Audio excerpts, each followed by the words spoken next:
This is Beyond a Reasonable Doubt with your hosts, Mark Garrigus and Gary Smith.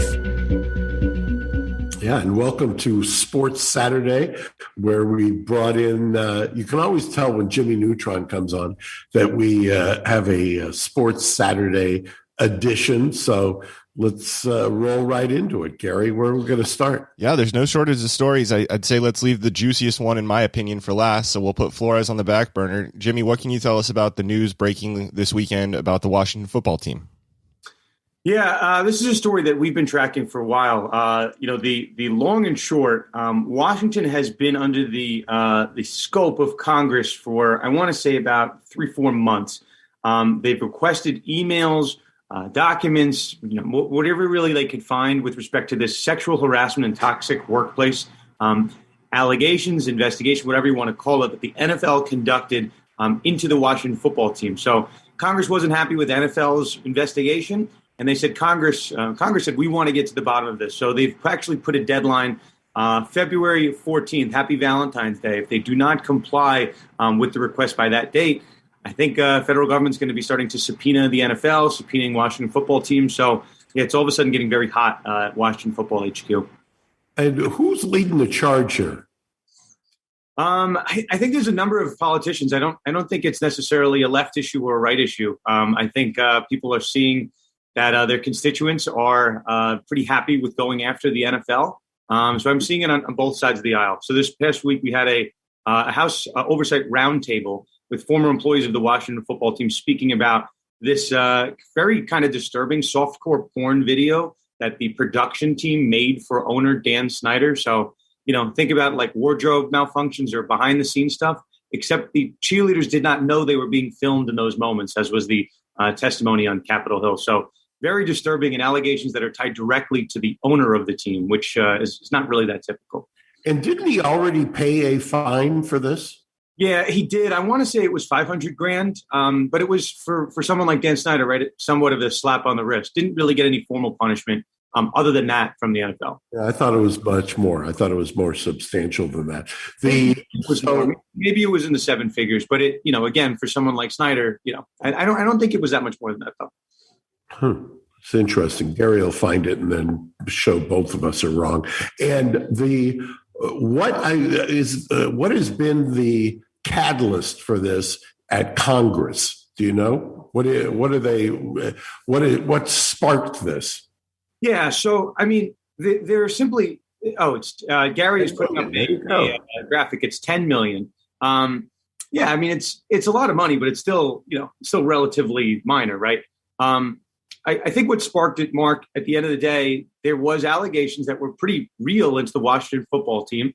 Different cheerleaders were speaking up. There was allegations that Dan Snyder had some incident with a former employee on a private plane. There was enough kind of smoke. And then the NFL said, we're going to launch an independent investigation.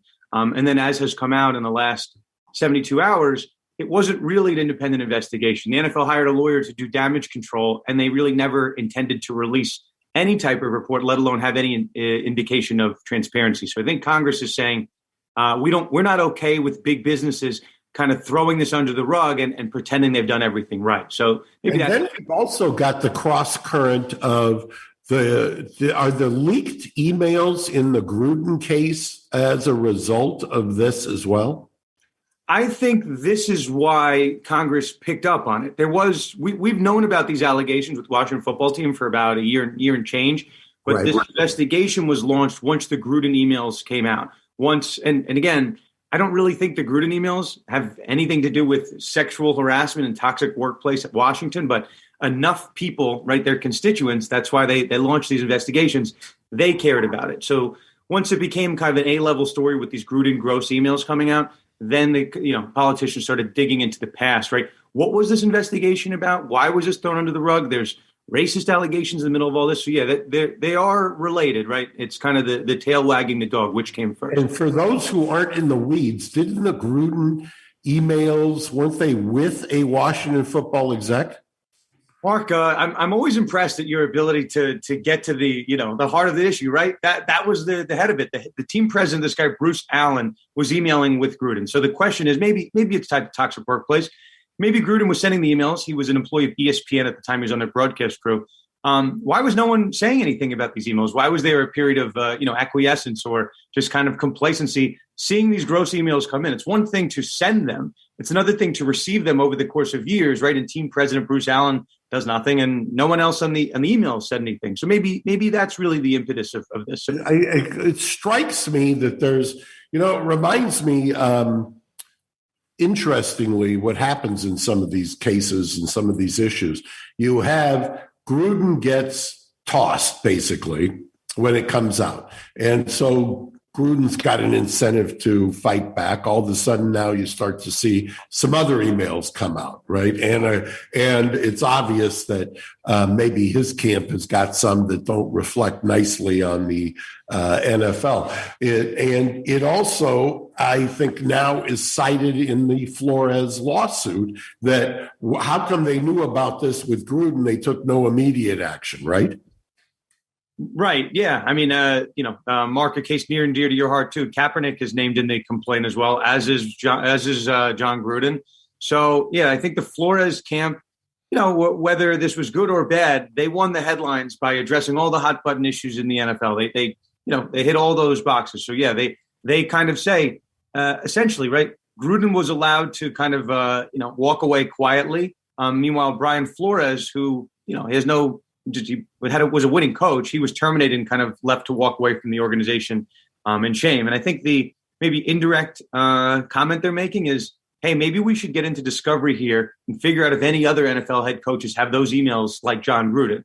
And maybe that would bridge the gap from, hey, there might be some racial undertones here to this is the email that we're talking about. If you can find a similar John Gruden email with another NFL head coach that, that's in the hiring scheme, I think that would be interestingly too. Somebody suggested, I don't know if we've talked about it internally at least, but some have suggested, and I think Adam was asking me actually on his show, why a class action and why federal court?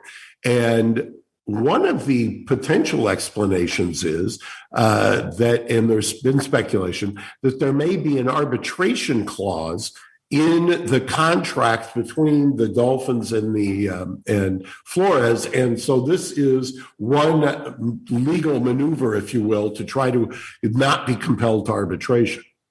Yeah, so I think the language you're referencing is in really standard language in coaching contracts, that if there is a dispute arising out of this agreement, it would be sent to arbitration. At least the pushback I'm hearing is that is a case about racial hiring and firing across the NFL, not particular to one coaching contract. Does that fall under the arbitration clause? And I think you could make an argument both ways. Mark, you asked me, why are they trying to phrase this as a class action lawsuit?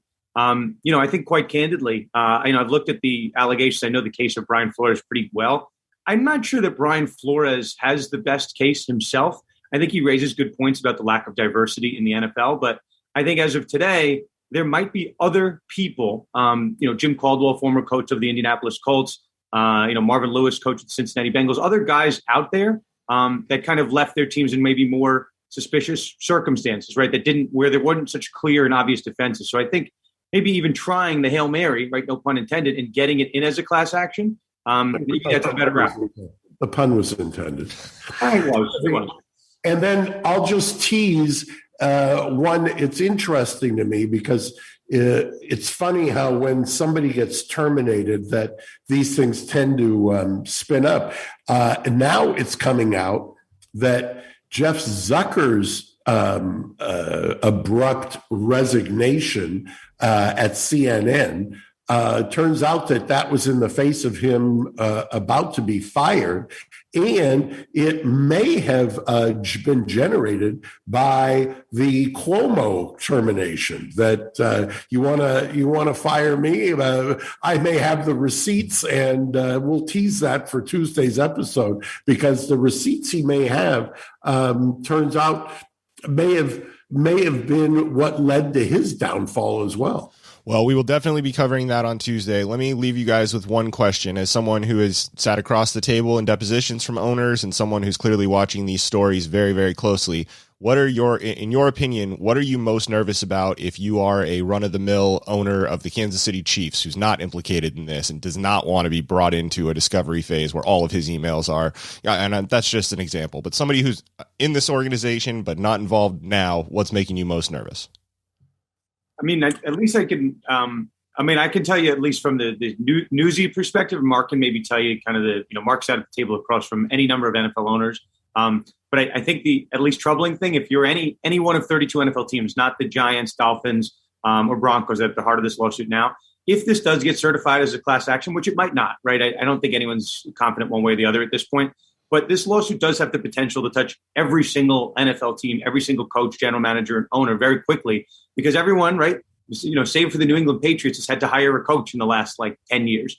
So, I think that would be the worry, that if you're just talking about Brian Flores, his case already touches maybe upon 6 or 7 franchises. If this, even if it's not a class action, if other Brian Flores pop up and there are different individual lawsuits, it will find a way to touch every team. So that's what I'd be worried about as a fan of any NFL franchise, as an exec at any NFL franchise, that this story, that these allegations are probably going to come to my team sometime soon. That's a pretty good analysis. My only thing I would add is I'm not so sure this thing survives. I think it may get compelled arbitration or fall victim to a 12B6 motion to dismiss, but we'll wait and see. And one follow-up on the other side, the side you guys didn't quite pick, would there be a concern that Congress is going to get too involved and get wide sweeping with this because they want and like the headlines, as we know? I'm hearing rumblings, which I told Mark at the office earlier this week. I'm hearing that there's a potential federal inquiry into the owners of the team that were, allegedly bribing their coaches to lose games. Congress has been talking about sports betting bills, at least in various states as well. Obviously, New York just legalized sports betting. But if you have an allegation that an owner was providing someone $100,000 in offer to lose games, that's money, right? That's a sexy headline, and I would be probably surprised if the federal government didn't tip their toe. And Mark, meanwhile, I know you spoke about it on the last podcast, but there's that sports bribery statute, that federal crime. I think the federal government's going to sniff around this one. I'd be almost surprised if they didn't. It just seems right up their alley. All right. Well, I think we'll leave it there. Thank you guys so much. One correction I need to make, even though it's as awful as the uniforms, we got to start calling them the Washington Commanders. I'm sure there's a few fans from DC who've been shouting at us calling them the football team. Let's adopt the horribleness and get used to it. But thank you guys both so much for your time this weekend, and we look forward to having you back soon, Dan. And Mark, a lot to cover with Zucker and more this Tuesday. You see it. You got it. Thanks, guys. Thanks, guys. Bye-bye. Thanks for listening to Beyond a Reasonable Doubt. Stay tuned for more bonus episodes coming soon.